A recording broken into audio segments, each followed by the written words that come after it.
Hallo en welkom by hierdie week se episode van Blitz Fokus. Nou dit is 'n nuwe week en dit is tyd vir nuwe pret. Ons het vir Anneke Potgieter hier so wat 'n interessante student is met 'n interessante reis wat volgende jaar gaan begin. Ons het selfs 'n nuwe boek en 'n nuwe liedjie wat uitkom, maar voor al dit, soos julle weet, gaan ek en Aurelia gesels oor wat's nuut.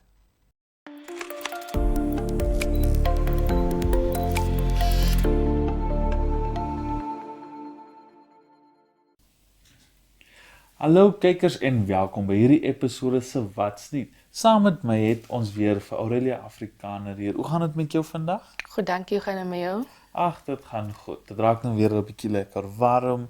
Die wolke is weer in die lug. Dit het nou al 'n paar keer eintlik gereën. Dit is iets waarvoor ons uitgekyk het. Dit is en ek sien die nuus sê dat ons gaan 'n nat volgende jaar hê.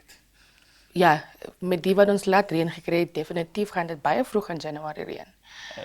So ons moet gereed kry vir volgende jaar se reentjies en nou nie weer net onverwags kom gekry word nie. Kry maar die sambrele, Ja, nee, die reënjasse, alles, jou boetse, alles wees uitgesort vir Januarie van. As almal Januarie moet rondhardloop in die winkels, dit gaan chaos wees. Nee, ek weet nie wat gaan ek doen. Ek klim ons nou met die bus af op so.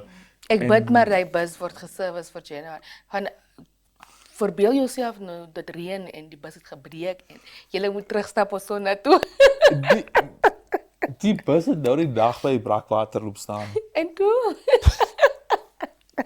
Toe moes jy wat maak. Ag, ek kry of so na se mense baie jammer. Dit lyk my almal kry vir ons jammer, maar dis nie so 'n slegte plek om te bly nie. Dit moet eintlik vir julle beïnvloed om julle se lisensies te kry en plan maak om 'n kar te koop. Ek gaan 100% eerlik met jou wees. Al het ek 'n kar, ek gaan nog steeds die bus ry. Hoekom? Dis goedkoper.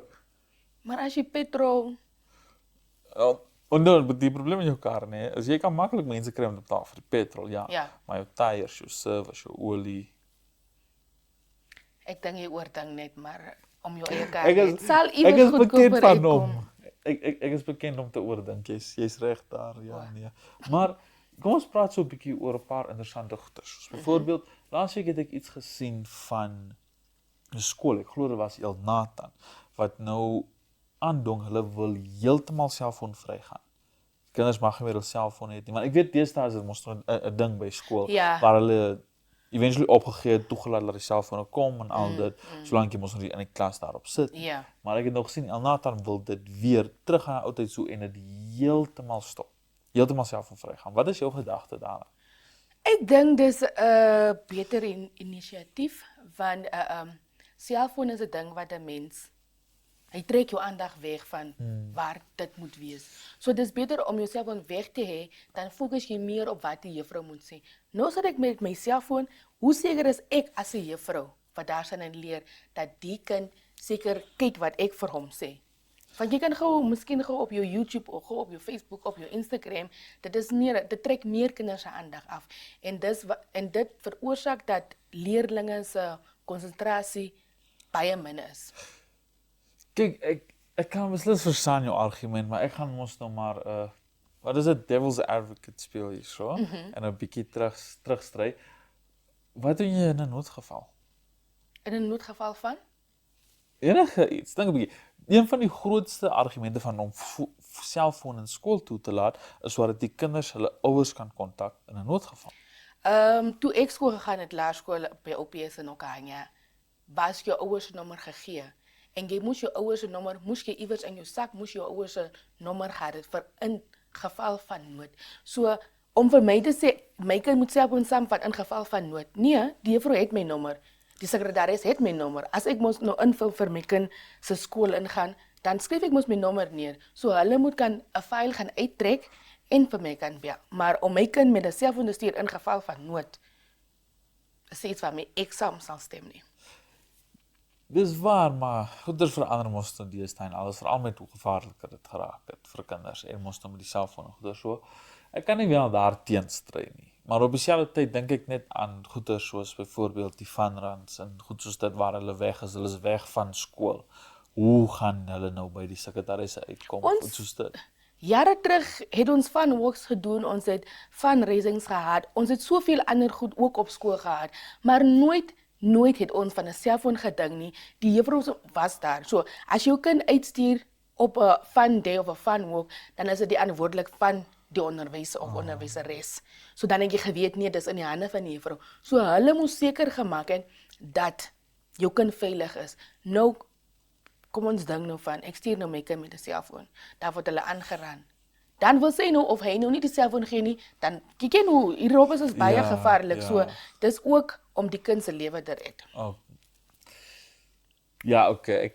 Daar kan ek nou nie eintlik verder met jou stry nie, want ek het ook nooit eintlik geworry van hy selfoon skool toe vat storie nie. Ja, want kinders steel en nou koop jy nou vir jou kind 'n dierfoon en hy of sy sit dit in die sak en dan word dit gesteel. Waar begin ek? Dan sal die skool sê nee, jou kind moes nie met die selfoon gekom het nie. Ja. Plus my argument daar is hoekom koop jy vir 'n kind 'n dierfoon in die eerste plek? Laat hy Kwaliteit. bel, laat hy SMS en dis dit. Kwaliteit. Wat is nee, Vandag se kinders soek 'n selfoon oor die kwaliteit. Jy sal nie ingaan en vir jou kind 'n Samsung A1 gaan koop. Dink jy hy kind sal dit vat? Nee, hy kan soek 'n iPhone en jy ken 'n prys vir 'n iPhone of 'n Samsung S is my kind sal dieselfde foon kry as wat ek eers gehad het, hierdie Nokia Tamagotchis. Wat jy uit die kar kan gooi en hy sal oorleef. Hy kan bel, hy kan SMS en net versny kop. seker, maar ek hoop hy kind sal dit aanvaar. Of hy sit sonder 'n foon. Dis beter om sonder 'n foon te wees. Want ek sien nie die doel van jy's 14 en jy sit met 'n iPhone wat se hoeveel nommer wat al hierdie ander goeders soos Netflix se goeders op het. Dit het niks vir 'n kind te doen in my opinie nie, maar ek dink nie sekere ouers is reg vir daai gesprek nie. Ja. So, kom ons gaan 'n bietjie na iets anders toe wat ek oor 'n bietjie wil gesels. Nou, onlangs het ek ook gesien in terselfdertyd as die selfoonvryheid, daar is ongeveer 111,000 kinders wat voedselondersteuning gekry het. Ek luister. Ek wil 'n bietjie nou weer van hoor van jou daarvan, want dit is nou soos ek dit verstaan, dis kom ek maak dit gou seker hierso. Right Start program. Dis een of ander hulpsprogram wat nou uitgegaan het. Hulle het skole en plekke gekry en dan het hulle mos nou kos gaan vat vir die kinders en goed soos dit. Wat is jou opinie daaraan? Ek dink dis 'n goeie inisiatief as jy veral as jy dink van kinders wat op plaaskool gaan.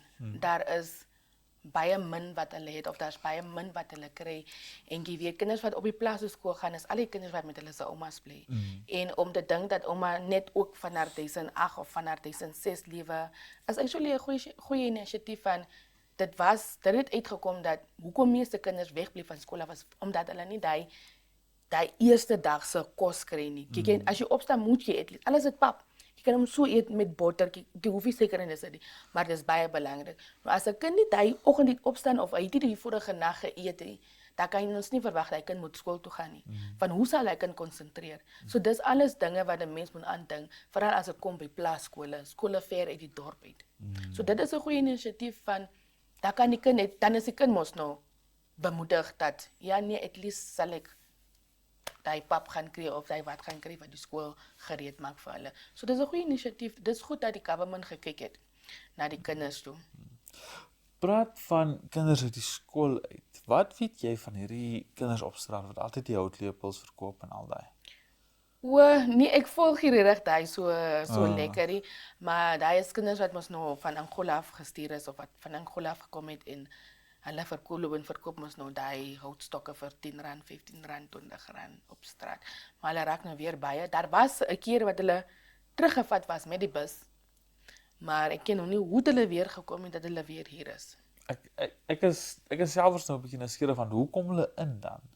Hoe kom hulle in Windhoek? Ja, Die bus, in Namibia. daar was 'n bus wat hulle gebring het, soos die mense gesê het.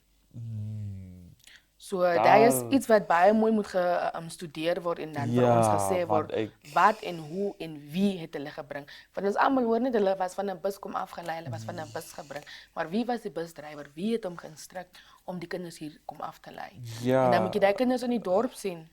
Jy kan nie eens ook shopping in jou eie ek Vrede weet doen nie. niks. Ja, Van is dis- dit pinkotolle?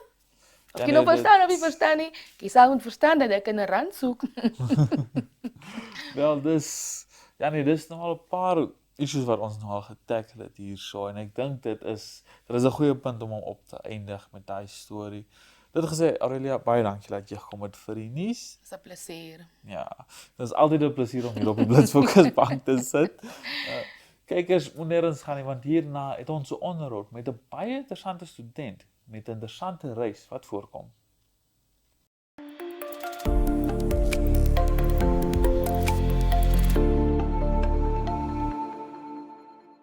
Hallo en welkom by hierdie episode se gedeelte van die onderhoud. Saam met my het ons 'n student wat volgende jaar 'n baie interessante reis gaan neem.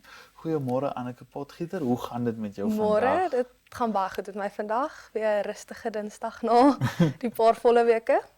'n paar volle weke gelede sê jy nou. Ja. Wat het hulle so vol gemaak as ek mag vra? So ons het die uitreil studente van Switserland hierso gehad die laaste 2 weke. Hulle is gister terug Switserland toe. So deur hierdie 2 weke het ons regtig baie moeite gedoen om vir hulle ons hele land te wys. Ons was by Little Las Vegas die een naweek. Ons was in Swakopmund die naweek en deur die week het ons basies elke dag probeer vir hulle iets wys van ons land of van ons dorp. Wow, dit klink nou interessant. Vertel ons 'n bietjie meer daarvan of althans vertel ons 'n bietjie meer oor die uitreilsprogram want ek is nie seker daar's baie in Namibië nie. So tans is dit die enigste uitreilprogram waarvan ek weet in Namibië. Ek weet nie of daar van die ander skole is wat dit doen nie. Dis 'n uitreilprogram tussen ons Windhoek Afrikaanse Privaat Skool en dan 'n privaat skool in Switserland, spesifiek in Decentes. Dis 'n dorp in Switserland. Die uitreilprogram het begin deur van On Beat Music se kinders wat daar's 'n koor toer, as mens dit so kan stel, in Switserland gedurende die tyd wat ons gaan. En so het dit begin. So die hele uitreilprogram het begin deur van ons kinders wat musiek of koor doen en toe die geleentheid gesien het om daar te gaan deelneem aan 'n koor en so het die uitreilprogram begin. Okay. Dis nogals interessant vir my. Jy sal nie dink iets soos 'n uitreilsprogram sal begin uit 'n koor uit nie. Ja nee, mense sal dit nie so verwag nie. Maar nou, ek is so 'n bietjie nuuskierig nou. Jy sê julle het laasweek die Sweedse studente gevat en hulle rondgeneem in Namibië en aldus. Nou, wat is iets wat jy opgemerk het anderster in terme van hulle en ons? Ek sal sê hulle was baie verbaas oor die feit dat ons aan die linkerkant van die pad ry. Dit het hulle baie nie geplan nie, maar dit was vir hulle 'n aanpassing.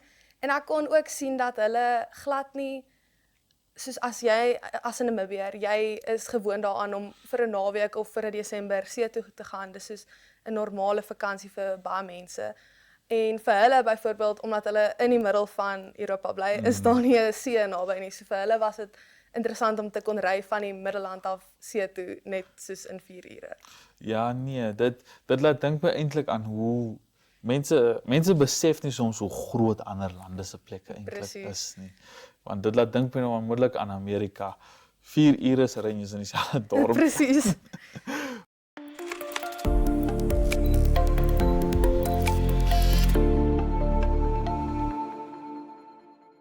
Soos ons nou praat oor uitreilstudente en uitreilprogramme, soos ek verstaan, jy gaan volgende jaar deelneem.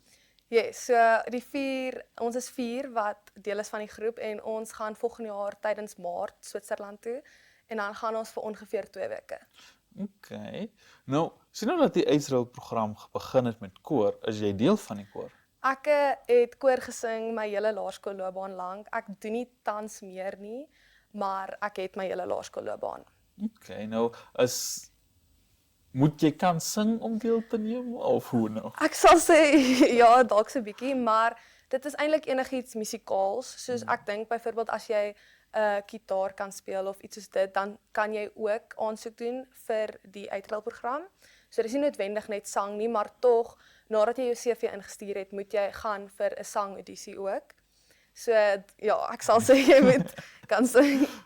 Ek is baie geïnteresseerd in die feit dat jy gesê het CV instuur. Ja, ons moes so die skool het ons ingelig oor die uitreilprogram.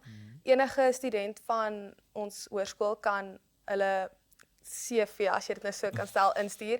Maar is eintlik net meer soos basies jou inligting. Jy moet vir hulle soos jou akademiese goed instuur, jou kultuur, deelname by die skool en basies net hoe jy 'n ambassadeur vir die skool is. Dit klink eintlik soos 'n CV. Ja, dit is 'n CV.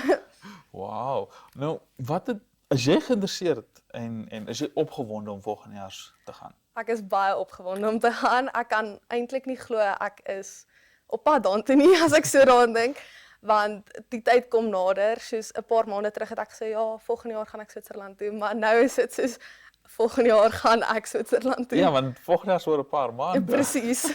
Nou, waarvoor sien jy uit die meeste? Ek dink dit waarvoor ek die meeste uitsien is om natuurlik die studente wat by ons gebly het weer te sien.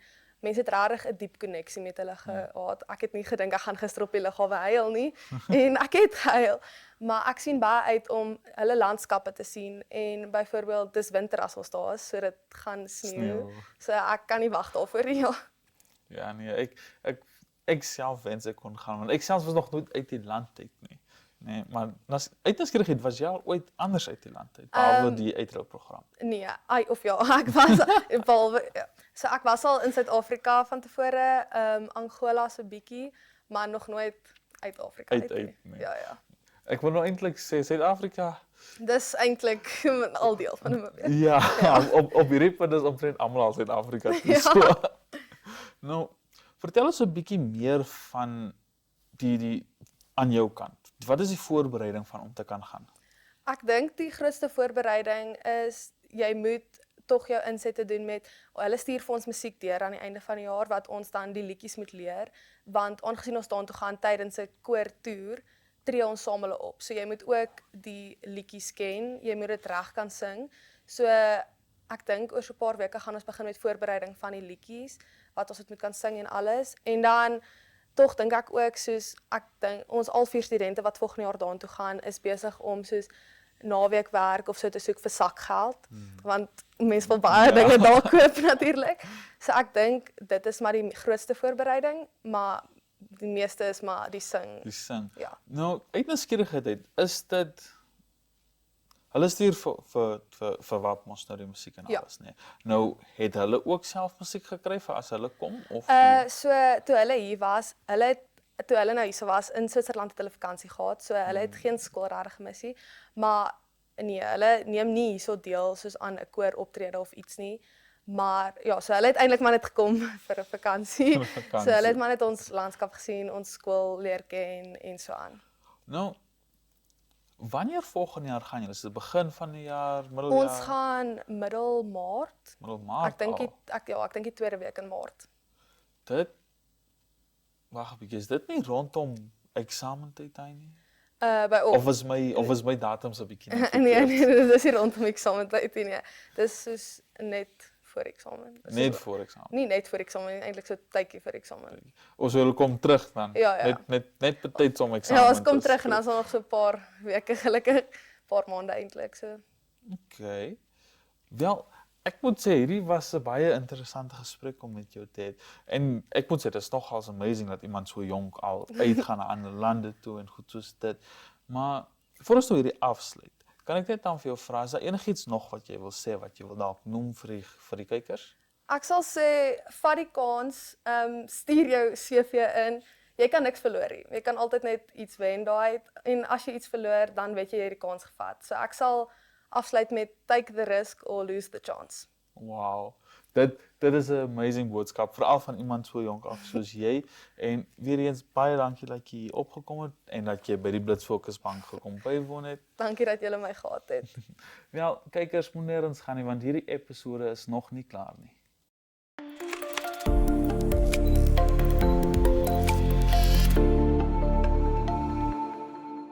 Hallo en welkom by Nuut op die Raak, waar ons gesels oor interessante romans en interessante boeke en stories.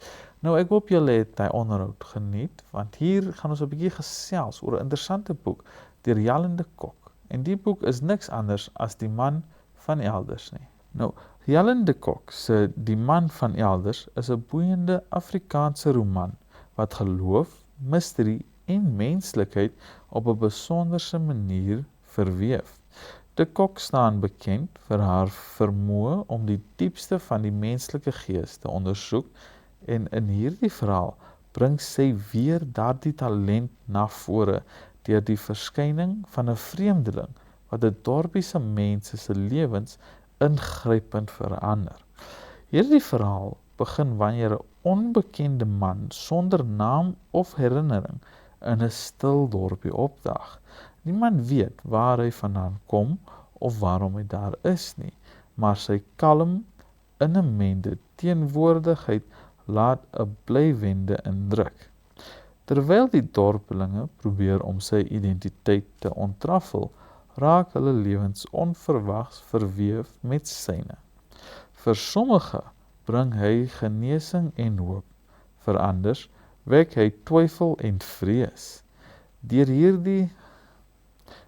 hierdie reiseligte karakter ondersoek die roman temas soos geloof, vergifnis, identiteit en die mense se behoefte aan betekenis. Nou, die man van elders is 'n diep kennende en emosionele ryk, veral waar lesers laat nadink oor hulle eie oortuigings en die aard van menswees. Helen de Kok slag daarin om spanning en spirituele balanseer en skep 'n storie wat lank na die bladsy by die leser bly.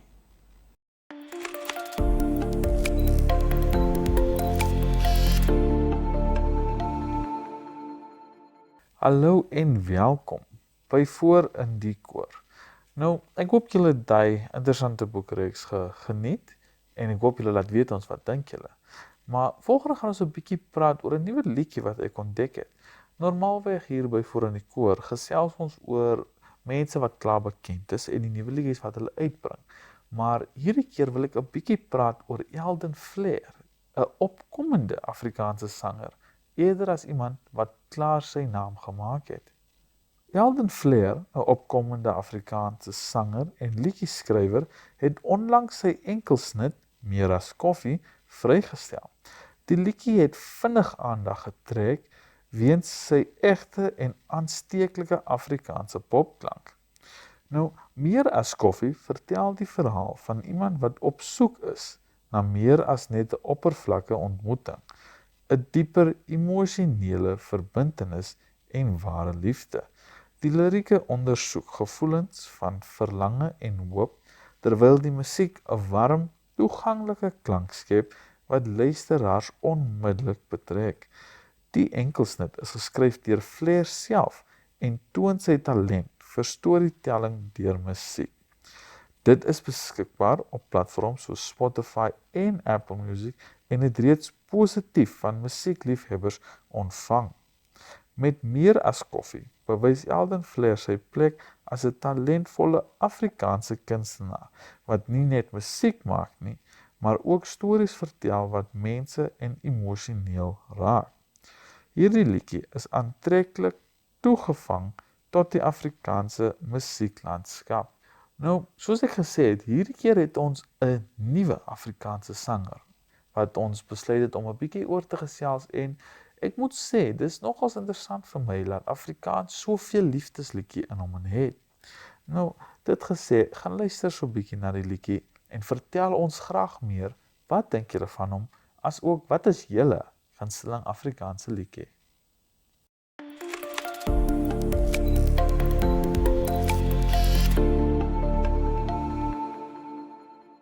Wel, kykers, dit is altyd wat ons het vir hierdie week se episode, maar moenie bekommer wees nie, ons is elke week terug met 'n nuwe episode. En ons is altyd op OneUp2 waar julle ons kan kom kry, asook ons social medias. So, gaan kyk ons daar, los julle kommentaar of stuur sommer vir ons 'n DM met vrae of sommer julle eie boek en song wat julle hier wil sien. Hierdie was Blitsfokus, die jeug se stem, die wêreld se fokus.